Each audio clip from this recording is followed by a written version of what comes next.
दोस्तों, आप सभी का स्वागत है हमारे चैनल खौफ की दस्तक। ये कहानी दिल्ली के सुरेश ट्रक ड्राइवर की आप बीती है। मेरा नाम सुरेश ठाकुर है। मैं पिछले 15 साल से ट्रक चलाता हूँ। दिल्ली से लेकर हिमाचल, पंजाब, राजस्थान, उत्तराखंड, लगभग हर हाईवे मैंने देखा है।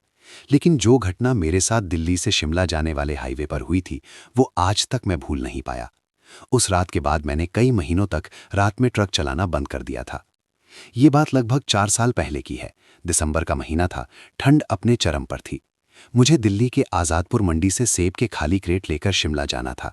वहां से सेब भरकर वापस दिल्ली लाना था। ये रूट मैं पहले भी कई बार कर चुका था, इसलिए मुझे लगा ये सफ़र बिल्कुल सामान्य रहेगा। शाम करीब 7 बजे मैंने दिल्ली से ट्रक निकाला। सर्दियों की रात जल्दी हो जाती है, इसलिए थोड़ी देर में ही हाईवे पर अंधेरा छा गया। मैं NH-44 से आगे बढ़ रहा था। रास्ते में सोनीपत, पानीपत पार करते हुए करनाल तक सब बिल्कुल सामान्य था। सड़क पर ट्रकों की लंबी लाइन थी, ढाबों की रोशनी चमक रही थी और रेडियो पर पुराने गाने बज रहे थे। करीब रात के 11:30 बजे मैं अंबाला के पास पहुंचा। वहां एक ढाबे पर मैंने ट्रक रोका, चाय पी और थोड़ा आराम किया। ढाबे पर कुछ और ड्राइवर भी बैठे थे। हम सब आपस में रास्ते की बातें कर रहे थे। तभी एक बुजुर्ग ट्रक ड्राइवर ने मुझसे पूछा, किधर जा रहे हो? मैंने कहा, शिमला। वो कुछ पल चुप रहा, फिर बोला, अगर रात में कालका के बाद पहाड़ी रास्ते में जाओ तो सावधान रहना। मैंने हंसते हुए पूछा, क्यों, वहां क्या है? वो धीरे से बोला, कुछ साल पहले वहां एक लड़की का एक्सीडेंट हुआ था। कहते हैं उसकी आत्मा रात में लिफ्ट मांगती है। ढाबे पर बैठे बाकी ड्राइवर भी चुप हो गए। एक ने कहा, हाँ भाई, कई लोगों ने देखा है, सफ़ेद कपड़ों में खड़ी रहती है। मैंने उनकी बात को मजाक समझा। ट्रक ड्राइवर अक्सर ऐसी कहानियां सुनाते रहते हैं ताकि सफ़र में मज़ा बना रहे। मैंने चाय खत्म की और हंसते हुए ट्रक स्टार्ट कर दिया। करीब रात के 1:30 बजे मैं कालका पार कर चुका था। अब पहाड़ी रास्ता शुरू हो गया था। सड़क संकरी थी और दोनों तरफ घना जंगल था। ठंडी हवा इतनी तेज चल रही थी कि ट्रक के शीशे हिल रहे थे। जैसे जैसे मैं ऊपर चढ़ रहा था, सड़क पर गाड़ियों की संख्या कम होती जा रही थी। कुछ देर बाद तो ऐसा लगा जैसे पूरी सड़क पर सिर्फ मेरा ही ट्रक चल रहा है। रात करीब 2 बजे होंगे। अचानक मुझे सड़क के किनारे कुछ सफ़ेद सा दिखाई दिया। पहले तो मुझे लगा शायद कोई पत्थर या प्लास्टिक का टुकड़ा होगा, लेकिन जैसे ही ट्रक करीब पहुंचा, मेरी रफ्तार अपने आप धीमी हो गई। वो एक लड़की थी। वो सड़क के किनारे खड़ी थी, सफ़ेद कपड़े पहने हुए। उसके लंबे बाल हवा में उड़ रहे थे। वो अपना हाथ उठाकर लिफ्ट मांग रही थी। मेरे दिमाग में तुरंत ढाबे वाले ड्राइवर की बात घूम गई, लेकिन मैंने खुद को समझाया कि ये ज़रूर कोई मुसाफिर होगी जो रास्ता भटक गई है। मैंने ट्रक थोड़ा आगे रोक दिया। लड़की धीरे धीरे चलकर ट्रक के पास आई। जैसे ही वो हेडलाइट की रोशनी में आई, मेरा दिल जोर से धड़कने लगा। उसका चेहरा बहुत पीला था, जैसे कई दिनों से बीमार हो। उसने धीमी आवाज़ में कहा, क्या आप मुझे थोड़ा आगे छोड़ देंगे? उसकी आवाज़ बहुत अजीब थी, जैसे बहुत दूर से आ रही हो। मैं कुछ पल चुप रहा, फिर दरवाज़ा खोलकर बोला, आ जाओ। वो ट्रक में चढ़कर मेरी बगल वाली सीट पर बैठ गई। ट्रक फिर से चल पड़ा, लेकिन जैसे ही मैंने रियर व्यू मिरर में देखा, मेरे पूरे शरीर में सिहरन दौड़ गई, क्योंकि सड़क बिल्कुल खाली थी और जहां वो लड़की खड़ी थी वहां ज़मीन पर मुझे कुछ ऐसा दिखाई दिया जिसे देखकर मेरा खून जम गया। मैंने जैसे ही रियर व्यू मिरर में देखा, मेरी सांस अटक गई। जहां कुछ सेकंड पहले वो लड़की खड़ी थी, वहां सड़क के किनारे कुछ टूटा फूटा सा पड़ा था। हेडलाइट की हल्की रोशनी में ऐसा लग रहा था जैसे किसी गाड़ी के पुराने टूटे हुए हिस्से हों, लेकिन उनमें से एक चीज़ साफ दिखाई दे रही थी, एक पुराना जंग लगा हुआ नंबर प्लेट। मैंने तुरंत नज़र आगे कर ली। मेरे हाथ स्टीयरिंग पर कस गए थे। दिल बहुत तेज़ी से धड़क रहा था। मैंने खुद को समझाया कि शायद वहाँ पहले कोई एक्सीडेंट हुआ होगा और उसके कुछ टुकड़े अभी भी पड़े होंगे। लेकिन मेरे दिमाग में एक सवाल बार बार घूम रहा था, अगर वो लड़की वहाँ खड़ी थी तो सड़क के किनारे वो टूटी हुई चीज़ें क्यों थीं? ट्रक के अंदर बिल्कुल खामोशी थी। इंजन की आवाज़ और बाहर चल रही ठंडी हवा की सीटी के अलावा कुछ नहीं सुनाई दे रहा था। मेरे बगल में बैठी लड़की खिड़की के बाहर देख रही थी। उसके चेहरे पर कोई भाव नहीं था। मैंने हिम्मत करके पूछा, तुम्हें कहाँ जाना है? वो कुछ पल चुप रही, फिर बोली, बस थोड़ा आगे, मोड़ के पास। उसकी आवाज़ फिर वही अजीब थी, धीमी और ठंडी। मैंने सिर हिलाया और ट्रक चलाता रहा। पहाड़ों का रास्ता घुमावदार था, कभी तेज चढ़ाई, कभी गहरा मोड़। रात और भी गहरी हो गई थी। करीब 5 मिनट बाद मुझे महसूस हुआ कि ट्रक के अंदर अचानक बहुत ठंड बढ़ गई है। मैंने हीटर चालू किया हुआ था, फिर भी ऐसा लग रहा था जैसे बर्फीली हवा अंदर आ रही हो। मैंने धीरे से उसकी तरफ देखा। वो अब भी खिड़की के बाहर देख रही थी। उसके बाल उसके चेहरे को ढक रहे थे। तभी अचानक उसने पूछा, आपको डर तो नहीं लग रहा है? उसका सवाल सुनकर मेरा गला सूख गया। मैंने ज़बरदस्ती हंसते हुए कहा, नहीं, डर क्यों लगेगा? वो धीरे से मुस्कुराई, लेकिन उसकी मुस्कान देखकर मेरे शरीर में झुरझुरी दौड़ गई, क्योंकि उसकी मुस्कान बिल्कुल सामान्य नहीं थी। कुछ सेकंड बाद उसने फिर कहा, इस सड़क पर बहुत लोग डर जाते हैं। अब मेरे हाथ सच में कांपने लगे थे। मैंने स्टीयरिंग और कसकर पकड़ लिया। मैंने बात बदलने के लिए पूछा, तुम इतनी रात को यहाँ क्या कर रही थी? इस बार वो कुछ देर तक चुप रही, फिर उसने धीरे से कहा, मैं घर जा रही थी। कहाँ? मैंने पूछा। उसने जवाब नहीं दिया। कुछ सेकंड बाद उसने अपना सिर मेरी तरफ घुमाया। जैसे ही उसकी आंखें मेरी आंखों से मिली, मेरा दिल जैसे रुक गया। उसकी आंखें बिल्कुल अजीब थीं, उनमें कोई चमक नहीं थी, जैसे बहुत पुरानी थकी हुई आंखें हों। फिर वो धीरे से बोली, आपको पता है, यहाँ एक एक्सीडेंट हुआ था। मेरे हाथ ठंडे पड़ गए। मुझे तुरंत ढाबे वाले ड्राइवर की बात याद आ गई। मैंने कुछ नहीं कहा, वो खुद ही बोलती रही। बहुत साल पहले एक ट्रक ने एक लड़की को टक्कर मार दी थी। मेरी सांस भारी हो गई थी। मैंने धीरे से पूछा, फिर क्या हुआ? वो खामोश हो गई। कुछ सेकंड बाद उसने अपनी उंगली आगे सड़क की तरफ उठाई और बोली, बस उस मोड़ पर रोक दीजिए। मैंने आगे देखा। लगभग 100 मीटर दूर एक बड़ा घुमावदार मोड़ था। उसके पास कोई रोशनी नहीं थी। जैसे ही ट्रक उस मोड़ के पास पहुंचा, मैंने धीरे से ब्रेक लगाया। ट्रक रुक गया। मैंने उसकी तरफ देखा और कहा, आ गया तुम्हारा मोड़। लेकिन जैसे ही मैंने उसकी तरफ ठीक से देखा, मेरे पूरे शरीर में बिजली सी दौड़ गई, क्योंकि सीट पूरी तरह खाली थी। वो लड़की वहां थी ही नहीं। दरवाज़ा बंद था, खिड़की भी बंद थी, लेकिन वो गायब हो चुकी थी। मेरा दिमाग सुन्न हो गया। मैं तुरंत ट्रक से नीचे उतरा और इधर उधर देखने लगा। चारों तरफ घना अंधेरा था। जंगल में हवा की आवाज़ गूंज रही थी। तभी अचानक मुझे सड़क के दूसरी तरफ कुछ दिखाई दिया, और जो मैंने वहां देखा उसे देखकर मेरी टांगें वहीं जम गईं। सड़क के दूसरी तरफ अंधेरे में मुझे कुछ सफ़ेद सा दिखाई दिया। पहले तो लगा शायद कोई पत्थर होगा, लेकिन जब मेरी आंखें अंधेरे में थोड़ा साफ देखने लगी तो मेरा दिल जोर से धड़कने लगा। वो वही लड़की थी। वो सड़क के दूसरी तरफ खड़ी थी, बिल्कुल चुप। मैंने घड़ी देखी, रात के ठीक 2:10 हो रहे थे। मुझे समझ ही नहीं आ रहा था कि वो ट्रक से उतरी कब। दरवाज़ा मैंने खुलते हुए नहीं सुना था, और अगर वो उतरी भी होती तो इतनी जल्दी सड़क के उस पार कैसे पहुंच जाती। मेरे हाथ पैर ठंडे पड़ चुके थे। मैंने धीरे से आवाज़ लगाई, अरे तुम यहाँ कैसे आ गई? वो कुछ नहीं बोली, बस खड़ी होकर मुझे देखती रही। उसकी आंखें हेडलाइट की हल्की रोशनी में चमक रही थीं। मैंने फिर कहा, अगर उतरना था तो बता देती, मैं ट्रक यहीं रोक देता। लेकिन इस बार भी वो चुप रही। कुछ सेकंड बाद उसने धीरे धीरे अपना हाथ उठाया और सड़क के नीचे खाई की तरफ इशारा किया। उसका इशारा देखकर मेरे शरीर में सिहरन दौड़ गई। उस खाई के नीचे सिर्फ काला अंधेरा था। मैंने हिम्मत करके पूछा, क्या हुआ वहाँ? तभी उसने बहुत धीमी आवाज़ में कहा, यहीं मेरा एक्सीडेंट हुआ था। मेरे कानों में जैसे किसी ने बम फोड़ दिया हो। मैं एक कदम पीछे हट गया।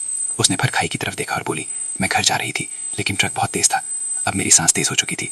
मैंने तुरंत ट्रक की तरफ देखा। मेरे मन में बस एक ही ख्याल था, यहाँ से जितनी जल्दी हो सके निकल जाना चाहिए। लेकिन जैसे ही मैंने फिर उसकी तरफ देखा, वो धीरे धीरे मेरी तरफ चलने लगी। उसकी चाल बिल्कुल अजीब थी, जैसे उसके पैर जमीन को ठीक से छू ही नहीं रहे हों। मेरी धड़कन इतनी तेज हो गई थी कि मुझे खुद उसकी आवाज़ सुनाई दे रही थी। वो मेरे सामने आकर रुक गई। अब मैं उसके चेहरे को साफ देख पा रहा था। उसके माथे पर एक गहरा निशान था, जैसे किसी जोरदार टक्कर से लगा हो, और उसके सफ़ेद कपड़ों पर हल्के हल्के खून के धब्बे थे। मेरे मुंह से अपने आप निकल गया, तुम कौन हो? वो कुछ सेकंड तक मुझे घूरती रही। फिर उसने धीरे से कहा, मैं घर नहीं पहुंच पाई। ये सुनते ही मेरे शरीर में जैसे जान ही नहीं रही। मैं तुरंत मुड़ा और ट्रक की तरफ दौड़ा। मैं ड्राइवर सीट पर बैठा और जल्दी से ट्रक स्टार्ट किया। लेकिन जैसे ही मैंने साइड मिरर में देखा, मेरा दिल फिर से रुकने जैसा हो गया, क्योंकि वो लड़की अब भी वहीं खड़ी थी। लेकिन इस बार वो मुस्कुरा रही थी, और उसकी मुस्कान पहले से कहीं ज़्यादा डरावनी थी। मैंने एक्सेलरेटर जोर से दबा दिया और ट्रक तेज़ी से आगे बढ़ गया। लेकिन कुछ ही सेकंड बाद मुझे ट्रक के पीछे से एक अजीब सी आवाज़ सुनाई दी, जैसे कोई भारी चीज़ धीरे धीरे ट्रक के पीछे चढ़ रही हो। ट्रक तेज़ी से आगे बढ़ रहा था, लेकिन मेरे कानों में पीछे से आ रही आवाज़ साफ सुनाई दे रही थी। ऐसा लग रहा था जैसे कोई भारी चीज़ धीरे धीरे ट्रक के पीछे चढ़ रही हो।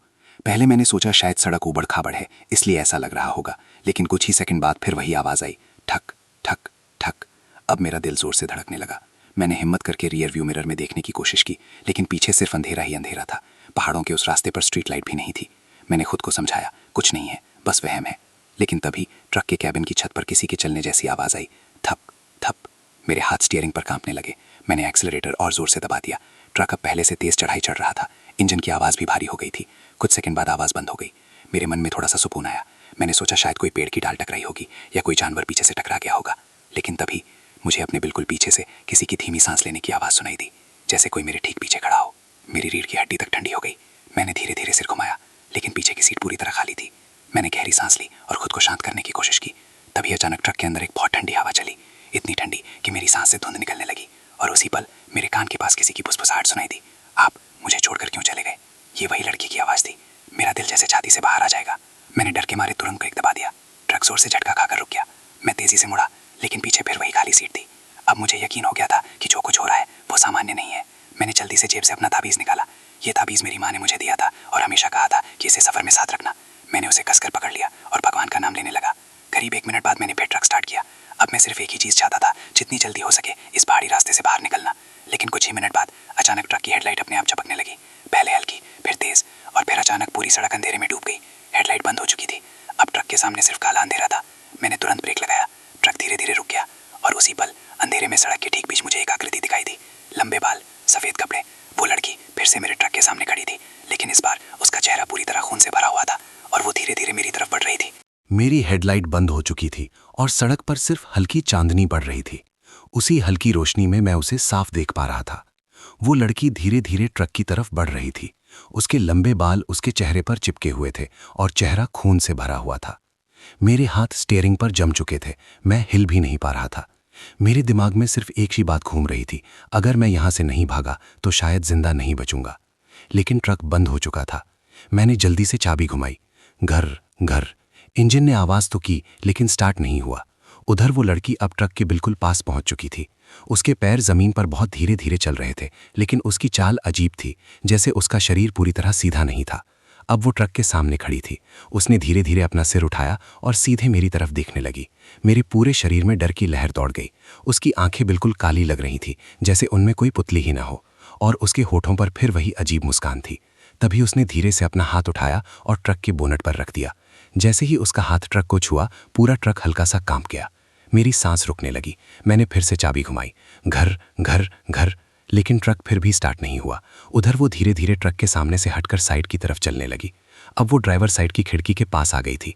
मैंने डर के मारे खिड़की से बाहर देखने की हिम्मत नहीं की, लेकिन कुछ सेकंड बाद ठक ठक खिड़की पर दस्तक हुई। मेरी रूह कांप गई। वो खिड़की पर दस्तक दे रही थी। मैं बिल्कुल जड़ हो गया था। फिर उसकी आवाज़ आई, धीमी, ठंडी, दरवाज़ा खोलो। मेरे गले से आवाज़ ही नहीं निकल रही थी। मैंने आंखें बंद कर लीं और भगवान का नाम लेने लगा। लेकिन तभी अचानक खिड़की के कांच पर एक जोरदार आवाज़ हुई, धड़ाम। मैं डर की मारे उछल पड़ा। मैंने हिम्मत करके धीरे से खिड़की की तरफ देखा, और जो मैंने देखा उसे देखकर मेरा खून जम गया, क्योंकि वो लड़की खिड़की से अपना चेहरा सटाकर अंदर झांक रही थी, और उसका चेहरा अब पहले से भी ज़्यादा भयानक हो चुका था। उसकी गर्दन एक अजीब कोण पर टेढ़ी हो गई थी, और उसके होंठ हिल रहे थे, जैसे वो धीरे धीरे कुछ बोल रही हो, लेकिन आवाज़ बिल्कुल नहीं आ रही थी। मैंने जैसे ही खिड़की की तरफ देखा, मेरा दिल जैसे रुक ही गया। वो लड़की कांच से अपना चेहरा सटाकर अंदर झांक रही थी। उसके होंठ हिल रहे थे, लेकिन कोई आवाज़ नहीं आ रही थी। उसकी आंखें सीधे मेरी आंखों में देख रही थी। मुझे ऐसा लग रहा था जैसे मेरा शरीर सुन्न हो गया हो। मैं ना बोल पा रहा था, ना हिल पा रहा था। कुछ सेकंड बाद उसने धीरे धीरे अपना हाथ उठाया और खिड़की के कांच पर फेरने लगी। उसके नाखून कांच पर घिस रहे थे और एक अजीब सी आवाज़ निकल रही थी, क्री क्री। मेरे शरीर में झुरझुरी दौड़ गई। तभी अचानक ट्रक का इंजन अपने आप घर घर करके चलने लगा। मैं चौंक गया। मैंने तो चाबी घुमाई भी नहीं थी। लेकिन जैसे ही इंजन चालू हुआ, वो लड़की अचानक पीछे हट गई। मैंने एक पल भी इंतजार नहीं किया। मैंने तुरंत एक्सेलरेटर दबाया और ट्रक तेजी से आगे बढ़ा दिया। ट्रक अब तेजी से पहाड़ी रास्ते पर दौड़ रहा था। मैं बार बार मिरर में देख रहा था, लेकिन पीछे कुछ दिखाई नहीं दे रहा था। मेरे हाथ अभी भी कांप रहे थे। करीब 10 मिनट तक मैं बिना रुके ट्रक चलाता रहा। फिर अचानक मुझे सड़क के आगे एक छोटा सा ढाबा दिखाई दिया। वहाँ 2-3 ट्रक खड़े थे और एक पीली लाइट चल रही थी। उसे देखकर मुझे थोड़ी राहत मिली। मैंने ट्रक ढाबे के सामने रोक दिया और जल्दी से नीचे उतर गया। मेरे पैर अभी भी कांप रहे थे। ढाबे के बाहर एक बूढ़ा आदमी चूल्हे के पास बैठा था। उसने मुझे घबराया हुआ देखा तो पूछा, क्या हुआ ड्राइवर साहब, इतने परेशान क्यों हो? मैंने हाफते हुए कहा, अभी अभी रास्ते में एक लड़की। मेरी बात पूरी भी नहीं हुई थी कि वो बूढ़ा आदमी अचानक गंभीर हो गया। उसने धीरे से पूछा, सफ़ेद कपड़े पहने थे? मेरे दिल की धड़कन फिर तेज हो गई। मैंने सिर हिलाया। हाँ। ढाबे पर बैठे बाकी ड्राइवर भी हमारी बात सुनने लगे थे। उनमें से एक ड्राइवर बोला, फिर से दिख गई वो? मैंने डरते हुए पूछा, कौन? बूढ़ा आदमी धीरे से बोला, उस लड़की की मौत इसी सड़क पर हुई थी, लगभग 5 साल पहले। मेरे हाथ ठंडे पड़ गए। मैंने धीरे से पूछा, कैसे? बूढ़ा आदमी बोला, रात के समय एक ट्रक ने उसे टक्कर मार दी थी। ड्राइवर डर के मारे भाग गया। लड़की वहीं सड़क के नीचे खाई में गिर गई और उसकी मौत हो गई। ढाबे पर कुछ पल के लिए पूरी खामोशी छा गई। फिर बूढ़ा आदमी मेरी आंखों में देखते हुए बोला, लेकिन कहानी यहीं खत्म नहीं होती। मैंने घबरा कर पूछा, मतलब? वो धीरे से बोला, उसके बाद से जो भी ड्राइवर रात 2 बजे उस मोड़ से गुजरता है, उसे वो लड़की ज़रूर दिखाई देती है। ये सुनकर मेरी रीढ़ की हड्डी तक ठंडी हो गई। लेकिन तभी ढाबे के पीछे खड़े मेरे ट्रक से अचानक एक जोरदार आवाज़ आई, धड़ाम। मैं और बाकी ड्राइवर तुरंत ट्रक की तरफ देखने लगे, और अगले ही पल मेरे ट्रक के केबिन के अंदर लाइट अपने आप जल उठी, जबकि मैंने ट्रक बंद करके चाबी अपनी जेब में रख ली थी। ट्रक के केबिन के अंदर अचानक लाइट जल उठी। मेरी जेब में चाबी थी। ट्रक पूरी तरह बंद था, फिर भी केबिन के अंदर पीली लाइट जल रही थी। ढाबे पर खड़े बाकी ड्राइवर भी हैरान होकर ट्रक की तरफ देखने लगे। एक ड्राइवर धीरे से बोला, अभी तो इंजन बंद किया था ना? मैंने कांपते हुए कहा, हाँ, चाबी भी मेरे पास है। मेरे हाथ धीरे धीरे जेब की तरफ गए और मैंने चाबी निकालकर सबको दिखा दी। अब सबके चेहरों पर डर साफ दिखाई दे रहा था। तभी ट्रक के अंदर से एक और आवाज़ आई, ठक, जैसे किसी ने अंदर से दरवाज़ा खटखटाया हो। मेरे पैरों के नीचे से ज़मीन खिसक गई। ढाबे का बूढ़ा आदमी धीरे से बोला, कोई भी ट्रक के पास मत जाना। हम सब वहीं खड़े रहे और ट्रक को देखते रहे। कुछ सेकंड बाद ट्रक का हॉर्न अपने आप बज उठा, पॉं पॉं। इतनी तेज़ आवाज़ रात के सन्नाटे में गूंज उठी। ढाबे पर बैठे 2 ड्राइवर डर के मारे पीछे हट गए। मेरा दिल इतनी तेज़ी से धड़क रहा था कि मुझे लग रहा था अभी बेहोश हो जाऊंगा। तभी ट्रक के केबिन की खिड़की के अंदर मुझे एक परछाई दिखाई दी, जैसे कोई अंदर बैठा हो। मैंने आंखें फाड़ कर देखने की कोशिश की और अगले ही पल मेरी सांस रुक गई, क्योंकि केबिन के अंदर ड्राइवर सीट पर कोई बैठा था और वो धीरे धीरे सिर घुमाकर हमारी तरफ देखने लगा। केबिन की लाइट में उसका चेहरा साफ दिखने लगा। लंबे बाल, सफ़ेद कपड़े, वो वही लड़की थी। ढाबे पर खड़े एक ड्राइवर के मुंह से जोर से निकला, भगवान। मैं वहीं चढ़ हो गया था। वो लड़की ड्राइवर सीट पर बैठी थी, बिल्कुल वैसे ही जैसे मैं कुछ मिनट पहले बैठा था। उसने धीरे धीरे अपना हाथ उठाया और स्टीयरिंग को पकड़ लिया। फिर अचानक ट्रक का इंजन अपने आप स्टार्ट हो गया। घर। हम सब डर के मारे पीछे हट गए। ट्रक धीरे धीरे आगे बढ़ने लगा, लेकिन केबिन के अंदर कोई ड्राइवर नहीं होना चाहिए था। फिर भी ट्रक अपने आप चल रहा था। ढाबे का बूढ़ा आदमी जोर से बोला, सब लोग हट जाओ। हम सब जल्दी से रास्ते से दूर हो गए। ट्रक धीरे धीरे सड़क की तरफ बढ़ा और अचानक तेज रफ्तार से हाईवे पर निकल गया। मैं हक्का बक्का होकर उसे जाता हुआ देखता रह गया। वो मेरा ट्रक था, लेकिन उसे चला कौन रहा था, ये सोचकर मेरे शरीर में फिर से डर की लहर दौड़ गई। तभी ढाबे के बूढ़े आदमी ने मेरी तरफ देखा और बोला, अगर तुम अभी उसके पीछे गए तो शायद वापस नहीं आओगे।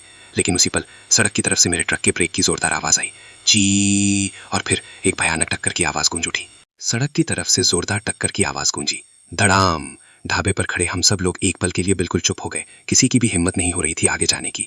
मेरा दिल इतनी तेजी से धड़क रहा था कि मुझे लग रहा था अभी सीने से बाहर निकल जाएगा। ढाबे का बूढ़ा आदमी धीरे से बोला, लगता है वही मोड़ होगा। मैंने घबरा कर पूछा, कौन सा मोड़? वो मेरी आंखों में देखते हुए बोला, जहां उसका एक्सीडेंट हुआ था। ये सुनते ही मेरे पैरों में जैसे जान ही नहीं रही। कुछ सेकंड बाद ढाबे का खड़े 2 ड्राइवर बोले, चलो देखते हैं क्या हुआ है। हम 4-5 लोग टॉर्च लेकर धीरे धीरे सड़क की तरफ बढ़ने लगे। रात बहुत ठंडी थी और पहाड़ों के बीच हवा अजीब आवाज कर रही थी। जैसे ही हम मोड़ के पास पहुंचे, मेरी सांस अटक गई। मेरा ट्रक सड़क के किनारे तिरछा खड़ा था। हेडलाइट जल रही थी और उसका एक हिस्सा पहाड़ी की दीवार से टकराया हुआ था। लेकिन सबसे डरावनी बात यह थी कि ट्रक का दरवाजा खुला हुआ था। मैं धीरे धीरे आगे बढ़ा। मेरे हाथ में टॉर्च कांप रही थी।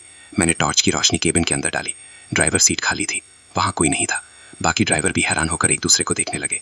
एक बोला, अगर ट्रक खुद आया था तो अंदर कोई क्यों नहीं है? मेरे पास इसका कोई जवाब नहीं था। तभी अचानक खाई की तरफ से एक हल्की सी आवाज आई, जैसे कोई रो रहा हो। हम सब एक साथ उस तरफ देखने लगे। खाई के नीचे सिर्फ काला अंधेरा था, लेकिन वो रोने की आवाज धीरे धीरे साफ होने लगी। मेरे हाथ पैर फिर से कांपने लगे। ढाबे का बूढ़ा आदमी धीरे से बोला, यही जगह है। मैंने डरते हुए पूछा, कौन सी? वो बोला, यहीं वो लड़की गिरी थी। तभी अचानक खाई के अंधेरे में कुछ हलचल हुई और अगले ही पल टॉर्च की रोशनी में मुझे कुछ सफेद सा हिलता हुआ दिखाई दिया। मैंने टॉर्च सीधी उस तरफ की और जो मैंने देखा उसे देखकर मेरे मुंह से चीख निकल गई। खाई के अंदर वो लड़की धीरे धीरे ऊपर चढ़ रही थी। खाई के अंधेरे में वो लड़की धीरे धीरे ऊपर चढ़ रही थी। मेरी टॉर्च की रोशनी सीधे उसके ऊपर पड़ रही थी। उसके सफेद कपड़े मिट्टी और खून से सने हुए थे।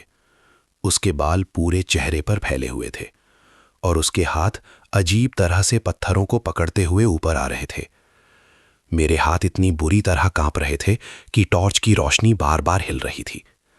मेरे पीछे खड़े एक ड्राइवर ने डरते हुए कहा, ये इंसान नहीं हो सकता। ढाबे का बूढ़ा आदमी तुरंत बोला, सब लोग पीछे हट जाओ। लेकिन मेरी नजर उस लड़की से हटी नहीं रही थी। कुछ ही सेकंड में वो खाई के बिल्कुल किनारे तक पहुंच गई। फिर उसने धीरे धीरे अपना सिर ऊपर उठाया और हमारी तरफ देखने लगी। मेरी रूह कांप गई। उसकी आंखें पहले से भी ज्यादा काली दिख रही थीं और उसके होठों पर फिर वही डरावनी मुस्कान थी। हवा अचानक बहुत तेज चलने लगी। पेड़ों की टहनियां हिलने लगीं और पूरा जंगल जैसे अजीब आवाज करने लगा। तभी वो लड़की धीरे धीरे खाई से बाहर आ गई। अब वो सड़क के किनारे खड़ी थी। हम सब लोग पीछे हटने लगे। तभी उसने अचानक मेरी तरफ उंगली से इशारा किया। मेरे दिल की धड़कन जैसे रुक गई। वो सीधे मुझे ही देख रही थी। ढाबे का बूढ़ा आदमी मेरी बाजू पकड़कर बोला, इधर मत खड़े रहो, पीछे आ जाओ। लेकिन मैं जैसे वहीं चढ़ हो गया था। तभी वो लड़की धीरे धीरे मेरी तरफ चलने लगी। उसकी चाल अभी भी वहीं अजीब थी, जैसे उसके पैर जमीन को ठीक से छू नहीं रहे हों। मेरे पीछे खड़े ड्राइवर डर के मारे भागकर थोड़ा दूर चले गए। अब सड़क पर मैं, बूढ़ा आदमी और वो लड़की ही रह गए थे। वो मेरे बिल्कुल सामने आकर रुक गई। मेरे और उसके बीच बस 2 कदम का फासला था। मेरी सांस इतनी तेज चल रही थी कि मुझे खुद उसकी आवाज सुनाई दे रही थी। तभी उसने धीरे से कहा, तुम उस रात भी भाग गए थे। मेरे कानों में जैसे धमाका हुआ। मैं घबरा कर बोला, नहीं, मैं तुम्हें नहीं जानता। लेकिन वो धीरे धीरे सिर हिलाने लगी। फिर उसने कहा, तुम्हारा ट्रक वही था। यह सुनकर मेरे पैरों के नीचे से जमीन खिसक गई। मुझे अचानक 4 साल पुरानी एक बात याद आने लगी। एक रात इसी रास्ते पर जब मैंने अचानक किसी चीज को टक्कर मारी थी और डर के मारे बिना रुके आगे निकल गया था। मेरे हाथ से टॉर्च गिर गई, क्योंकि अब मुझे समझ आ चुका था, वो लड़की मुझसे लिफ्ट नहीं मांग रही थी। वो मुझे पहचान चुकी थी और शायद वो मुझसे बदला लेने आई थी। उसकी बात सुनते ही मेरे दिमाग में जैसे बिजली कौंध गई। 4 साल पहले की वो रात मुझे अचानक साफ साफ याद आने लगी। मैं भी उसी तरह दिल्ली से शिमला जा रहा था। रात करीब 2 बजे का समय था। पहाड़ों का वही सुनसान रास्ता, वही ठंडी हवा, और उसी मोड़ के पास अचानक कुछ मेरे ट्रक के सामने आ गया था। मुझे सिर्फ एक तेज झटका महसूस हुआ था। मैंने ब्रेक लगाया था, लेकिन डर के मारे नीचे उतरकर देखने की हिम्मत नहीं हुई। उस समय मुझे लगा था शायद कोई जानवर होगा, लेकिन उस रात भी मुझे सड़क के किनारे सफ़ेद कपड़ों की हल्की झलक दिखाई दी थी। डर के मारे मैंने ट्रक तेज कर दिया था और वहां से निकल गया था। मैंने उस बात को कभी किसी से नहीं बताया, लेकिन आज वो लड़की मेरे सामने खड़ी थी। उसकी आंखें सीधे मेरी आंखों में देख रही थी।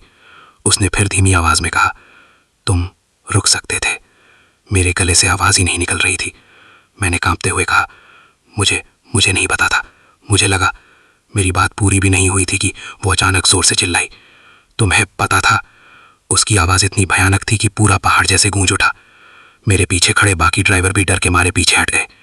उसकी आंखें अब पूरी तरह काली हो चुकी थीं। हवा अचानक और तेज चलने लगी। पेड़ों की टहनियां जोर जोर से हिलने लगी। तभी उसने धीरे धीरे अपना हाथ उठाया और मेरी तरफ बढ़ाया। मेरे शरीर में जैसे जान ही नहीं रही थी। मैं पीछे हटना चाहता था, लेकिन मेरे पैर जमीन से चिपक गए थे। उसका हाथ धीरे धीरे मेरे कंधे के पास आ गया, और जैसे ही उसका हाथ मेरे कंधे को छुआ, मेरे पूरे शरीर में बर्फ जैसी ठंड दौड़ गई। मेरी आंखों के सामने अचानक एक अजीब दृश्य आने लगा। मैंने खुद को उसी सड़क पर देखा, 4 साल पहले।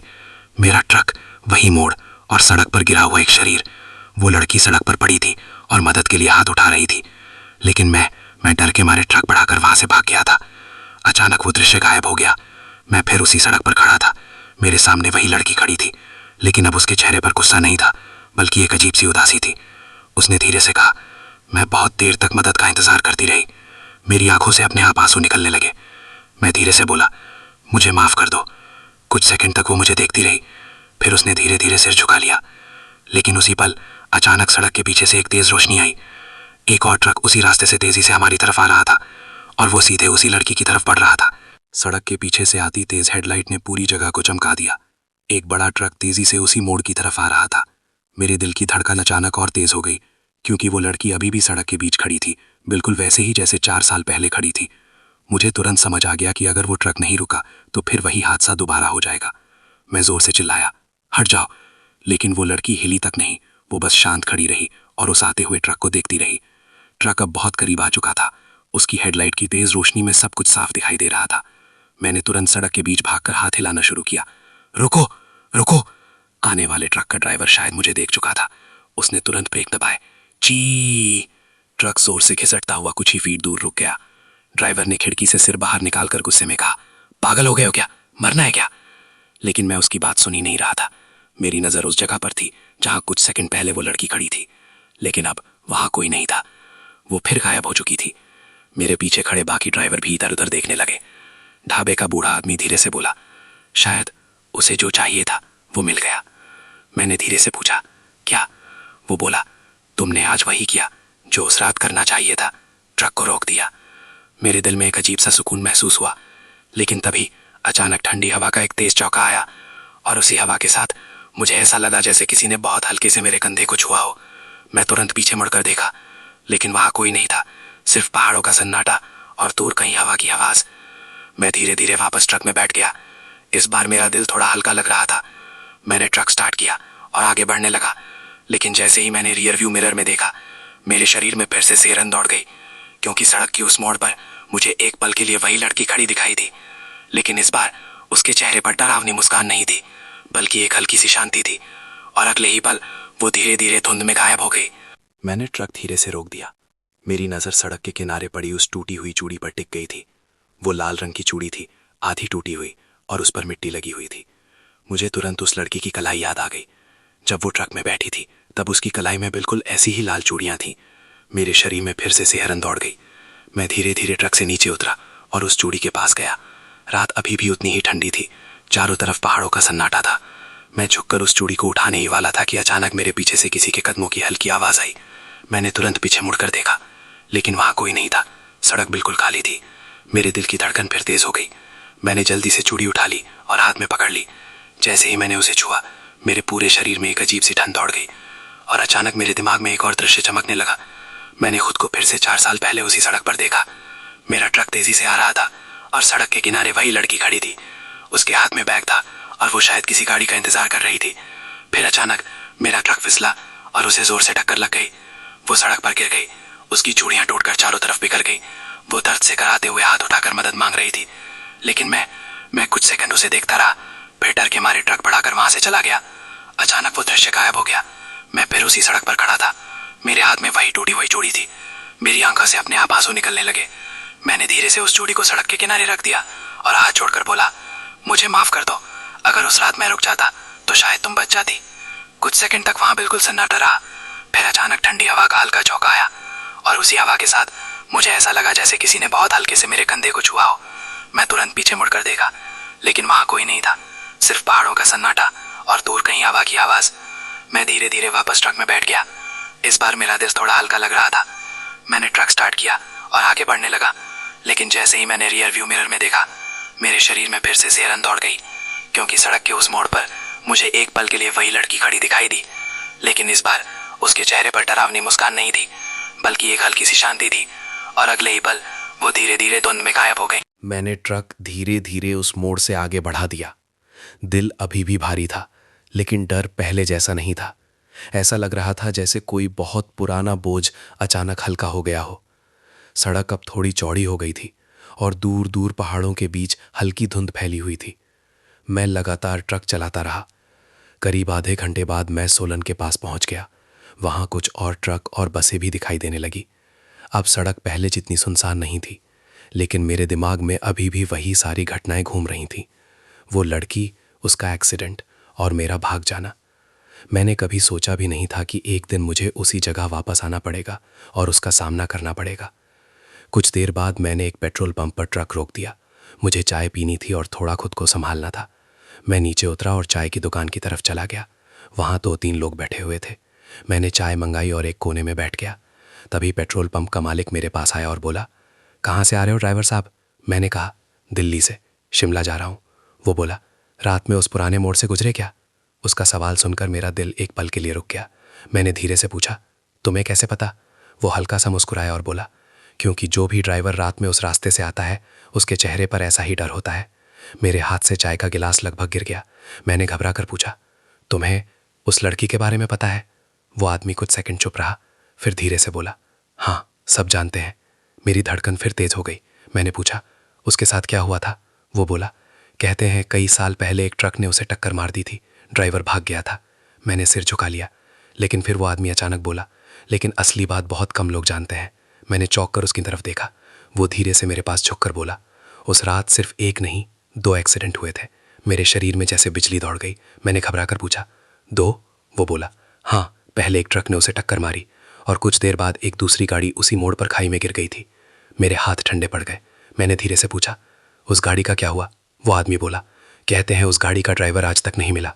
ये सुनते ही मेरे शरीर में सिहरन दौड़ गई, क्योंकि उसी पल पेट्रोल पंप के कांच के दरवाजे में मुझे अपना प्रतिबिंब दिखाई दिया और मेरे पीछे कुछ सेकंड के लिए मुझे वही लड़की खड़ी दिखाई दी। पेट्रोल पंप के कांच में मुझे साफ दिखाई दे रहा था, मेरे पीछे कोई खड़ा था। मेरी सांस रुक गई। मैंने धीरे धीरे सिर घुमाया, लेकिन जैसे ही पीछे देखा, वहाँ कोई नहीं था। मेरे हाथ ठंडे पड़ गए। मैंने फिर से कांच में देखा। इस बार भी मेरे पीछे कुछ नहीं था। मैंने खुद को समझाने की कोशिश की कि शायद ये मेरा वहम होगा, लेकिन मेरे दिल में एक अजीब सी बेचैनी बढ़ती जा रही थी। पेट्रोल पंप वाला आदमी अभी भी मेरे सामने खड़ा था। उसने पूछा, क्या हुआ, डर गए क्या? मैंने धीमी आवाज़ में कहा, नहीं, बस ऐसे ही। लेकिन सच ये था कि मेरे मन में एक नया डर पैदा हो चुका था। मैंने उससे पूछा, उस दूसरी गाड़ी का ड्राइवर सच में कभी नहीं मिला? वो आदमी बोला, नहीं, पुलिस को सिर्फ टूटी हुई गाड़ी मिली थी, ड्राइवर का कोई पता नहीं चला। मेरे दिल की धड़कन तेज हो गई। मुझे अचानक एक और बात याद आई। 4 साल पहले जब मैंने उस लड़की को टक्कर मारी थी, उसके कुछ मिनट बाद मुझे याद है कि मेरा ट्रक उस मोड़ पर फिसल गया था और मैं बहुत मुश्किल से उसे संभाल पाया था। उस समय मुझे लगा था कि बस ट्रक थोड़ा सा स्लिप हुआ है, लेकिन अगर उस रात मैं सच में उस मोड़ से गिर गया होता तो मेरे दिमाग में अजीब अजीब ख्याल आने लगे। तभी पेट्रोल पंप के पीछे खड़े एक बुजुर्ग आदमी ने हमारी बात सुन ली। वो धीरे धीरे हमारे पास आया और बोला, तुम लोग उसी हादसे की बात कर रहे हो? पेट्रोल पंप वाला बोला, हाँ काका, वही पुराना हादसा। बुजुर्ग आदमी कुछ पल चुप रहा, फिर उसने मेरी तरफ देखा और बोला, मैं उस रात यहाँ था। मेरे दिल की धड़कन रुकने जैसी हो गई। मैंने तुरंत पूछा, आपने क्या देखा था? वो धीरे से बोला, मैंने उस लड़की को सड़क पर गिरा हुआ देखा था और कुछ देर बाद एक ट्रक बहुत तेज़ी से वहाँ से निकल गया। मेरे हाथ कांपने लगे। लेकिन फिर वो आदमी आगे बोला, उसके 5 मिनट बाद उसी मोड़ से एक और ट्रक खाई में गिर गया था। मेरी सांस जैसे रुक गई। मैंने धीरे से पूछा, उस ट्रक का ड्राइवर? बुजुर्ग आदमी ने मेरी आंखों में देखते हुए कहा, कोई नहीं मिला, सिर्फ खून के निशान मिले थे। मेरे दिमाग में जैसे तूफान आ गया, क्योंकि अचानक मुझे एक बात समझ आने लगी थी। अगर उस रात मैं सच में उस मोड़ से गिर गया होता तो फिर मैं आज तक जिंदा कैसे हूँ? और उसी पल पेट्रोल पंप की लाइट अचानक झपकने लगी और मुझे फिर से अपने पीछे किसी की ठंडी सांस महसूस हुई। पेट्रोल पंप की लाइट अचानक तेजी से झपकने लगी। टिक टिक टिक। पूरा माहौल अजीब हो गया था। मुझे साफ महसूस हो रहा था कि मेरे बिल्कुल पीछे कोई खड़ा है। उसकी ठंडी सांस मेरी गर्दन को छू रही थी। मेरे पूरे शरीर में सिहरन दौड़ गई। मैं धीरे धीरे पीछे मुड़ने लगा, लेकिन जैसे ही मैंने मुड़कर देखा, वहां कोई नहीं था, सिर्फ खाली जगह और पेट्रोल पंप की चमकती हुई लाइट। मेरी सांस तेज हो चुकी थी। पेट्रोल पंप वाला आदमी भी अब थोड़ा घबराया हुआ लग रहा था। उसने कहा, लगता है आज फिर कुछ अजीब होने वाला है। मैंने उसकी बात पर ध्यान नहीं दिया। मेरे दिमाग में बस वही बात घूम रही थी। अगर उस रात सच में एक ट्रक खाई में गिरा था तो क्या वो मेरा ही ट्रक था? लेकिन अगर ऐसा था तो मैं यहाँ कैसे खड़ा हूँ? मेरे सिर में दर्द होने लगा था। तभी वो बुजुर्ग आदमी फिर बोला, एक अजीब बात और हुई थी उस रात। मैंने तुरंत उसकी तरफ देखा। वो बोला, जिस ट्रक के गिरने की आवाज आई थी उसे किसी ने गिरते हुए देखा नहीं था, सिर्फ आवाज सुनी थी। मेरे शरीर में फिर से ठंड दौड़ गई। मैंने धीरे से पूछा, मतलब? वो बोला, मतलब कुछ लोगों का कहना था कि शायद वो ट्रक खाई में नहीं गिरा बल्कि कहीं और गायब हो गया। ये सुनकर मेरा दिमाग बिल्कुल सुन्न हो गया। तभी अचानक पेट्रोल पंप के बाहर खड़ा मेरा ट्रक अपने आप हॉर्न बजाने लगा। पौ पौ। हम तीनों चौंक कर बाहर देखने लगे। ट्रक बंद था, चाबी मेरी जेब में थी, फिर भी हॉर्न लगातार बज रहा था। मैं धीरे धीरे बाहर की तरफ बढ़ा। मेरे कदम भारी हो चुके थे। जैसे ही मैं ट्रक के पास पहुंचा, हॉर्न अचानक बंद हो गया। पूरा माहौल फिर से शांत हो गया। मैंने धीरे से ट्रक का दरवाजा खोला और कैबिन के अंदर झांका। सीट खाली थी, सब कुछ सामान्य लग रहा था।